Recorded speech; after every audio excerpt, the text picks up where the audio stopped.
L'image du week-end, c'est ce départ de la F3. Goethe, en pole position, se fait doubler par Lomko. Une course folle pendant laquelle le Russe sous licence française ne se laissera pas rattraper, comme ici dans le virage de la gare. Un virage prisé des spectateurs car toujours aussi délicat à négocier pour les pilotes. Au final, Vladislav Lomko, 17 ans, remporte le 79e Grand Prix de Pau.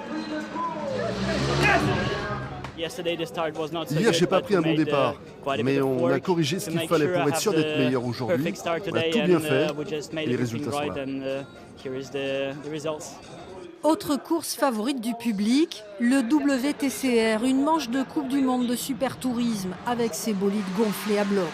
Dans la Palmeraie, les amateurs étaient aux aguets. Ça fait du bruit et elles sont très puissantes, quoi.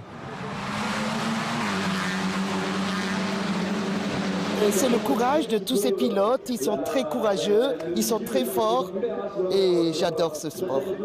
Après la première course, Yann Erlaché rentre au paddock. À 25 ans, l'Alsacien termine 4e et embrasse sa mère, l'ancienne pilote Cathy Muller. Courir à Pau est toujours particulier pour le champion du monde en titre. C'est beaucoup d'adrénaline, je transpire, il fait 65 degrés dans les voitures pendant une demi-heure, donc ouais, c'est physique, ça demande beaucoup de concentration parce qu'on passe à 2-3 cm des murs à chaque fois.